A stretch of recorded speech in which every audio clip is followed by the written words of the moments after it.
started my football career at Ashby, which is St Peter's now, and as a kid, and I just went through under 15, under 18, played one game in their seniors, and then I left and had a year off over in New Zealand. When I come back, Terry Emons asked me to come and have a run at here at Geelong West in the VFA, and so I decided, well, I'll come along, they're having a barrel, be a good day. So come along, and I was very impressed with Brian Brushville, the way he approached me to come along, and so I thought, I'll get fit and see what happens. And actually I played every game 67 and 68, and then I went down to Geelong 69, 70 and 71, and halfway through 72 I come back to West. I played 72, that was a championship.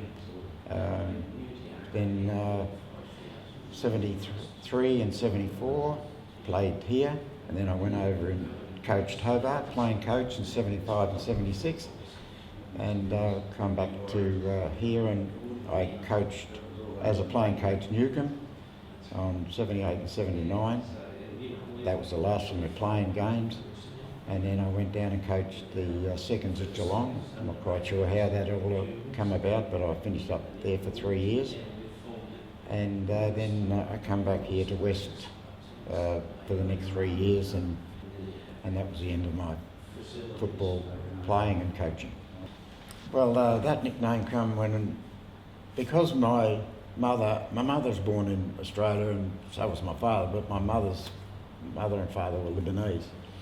And because I was a little bit darker than all the other blokes around at the time, and I didn't care about nicknames or anything like that, but I've had that nickname since I was about 5 or 6.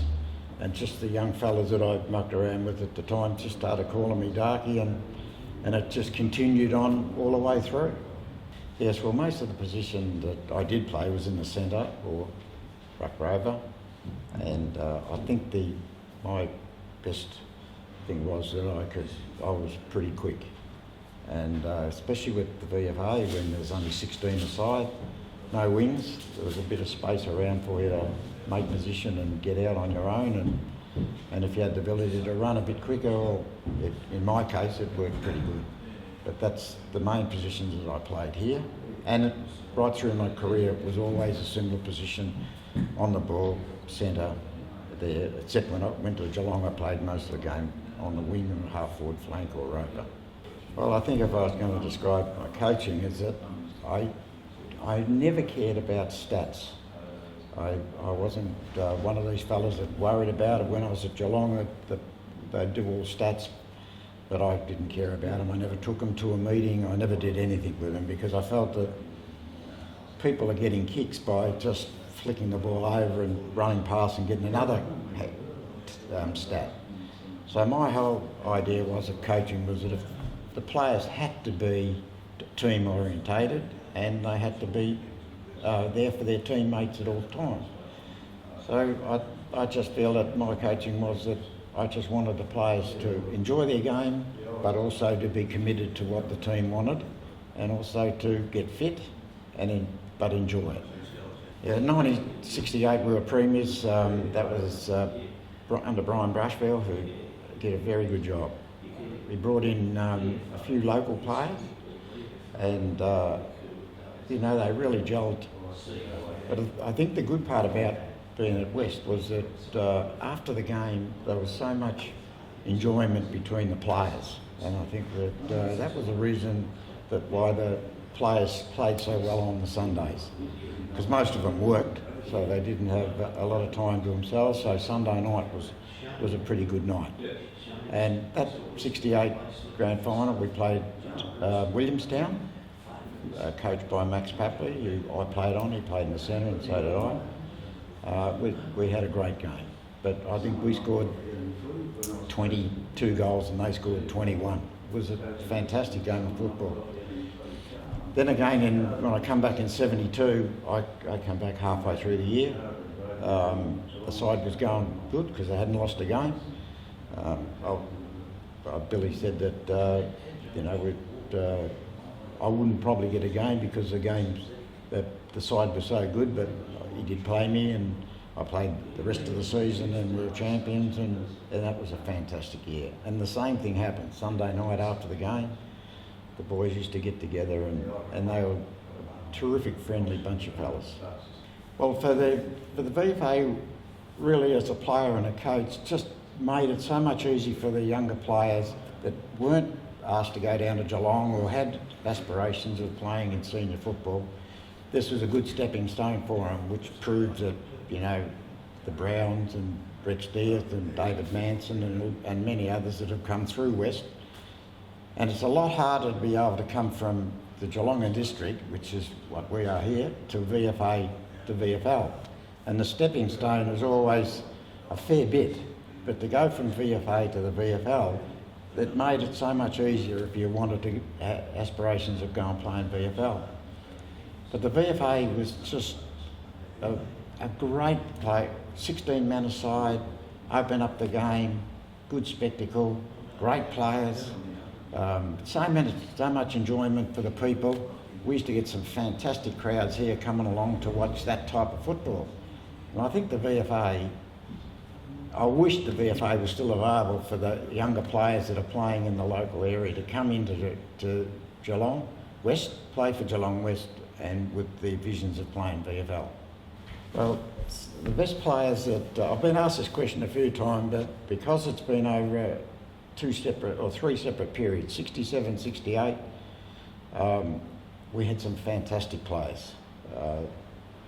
But again, I thought the best player that I played with in that side was a fella by the name of Johnny Snell. And he played on the halfback flank, and he was tough. But he was a ball player, but if somebody was to do some damage to one of our players, he was always there to back him up. And I got friendly with him because I was quick if we were doing 50-metre runs or 100-metre runs, but when we had to do 10 laps at the end, the last two in the night is Johnny Snell and me trying to get to the end of the 10 laps. So we become friends that way, but honestly he was a beautiful player and was tough. But you know, I just thought in that period, and we had people like Benny Nussling kicked 100 goals and Brushy at centre forward, and we had plenty of other good players around the ground, but I just felt he was the best in that period. Well, the next part of it was that the best player was in 72, halfway through 72, 73 and 74. And I'd have to probably say that Ricky Brown was probably the best player. And we had some brilliant players on that side. You know, we had a bloke by Howard Smith played fullback and played on Freddie Cook and beat him every time we played on him. And we had so many other good players around the ground, Mark Brown, but I just thought that in that period, overall, I thought Ricky Brown was the best. And the next part of that best player is when I coached in 83, 84, 85. And I thought the best player in all the period that I was coaching and playing was Fraser Murphy. But he only played with us for a year, and then he went to Carlton. But in that period of over 3 or 4 years, I thought we had three outstanding players. Mark Dalhouse in the centre, Sylvester Krantz in the back pocket, and a fellow by the name of Cole Perkins in the ruck. Now, I don't think anybody would even know who Cole was, but he was a ruckman, 6'3", very mobile, had to come up against bigger players all the time. He'd come from Apollo Bay. He would come into training Tuesday nights and Thursday nights and come and play on Sunday, and he was just fantastic. But I'd also like to mention a couple of other people too. If these people, Johnny Woods, if anybody, probably a lot of people would never know him. He's just a worker around the club. He's been here for years, but he was the chairman of selectors and the runner for me in that last lot of period of 3 or 4 years. And even when Terry Johnson rang me up to come back and coach for halfway through the year, I rang up Woodsy and said, "What are you doing?" And he said, "What's going on?" I said, "Well, I'm going back to coach for the next 9 games. And I said, "Would you like to come back with me again?" And he said, "Yeah, no worries." So he was there for me all the way through. So if anybody sees Woodsy, he was a good player. He was a coach of the 1972 championship side for the under-19s at Geelong West here, and he's been around the club for a long time. And you know, there's other people other than just the players, and in my case, Woodsy was fantastic for me at the end of West. Well, I think that Geelong West was probably the start of my football career. Even when in '68, at the end of '68, I was invited to go down to Geelong. I come over here to West and said to them, look, I don't want to go to West, I go to Geelong. If you give me, we were getting $12 a game then, I said, if you give me $16, I'll stay. And they said, we can't afford you. And that's honest. So I went to Geelong and played there for those years. But West has been the best for me overall. I just used to love the early days in '67, '68 down in the army barracks that we used to have at the other side. It's not in this big place that we've got now, but over there we used to have some fantastic times, you know. Then in the next time we had a bit more room and we had some fantastic times at that. But it was more to do with the friendship and the people around the club that made it so good. But the memories of this club is just fantastic, and you just don't forget them. You've given your heart to get here and your soul to get it right. You can take 'em boots and all, but it's sure gonna take a fight. When you spend all week getting to your peak, you're gonna have your say. You bet. On Sunday, it's gonna be a fight. It's Sunday.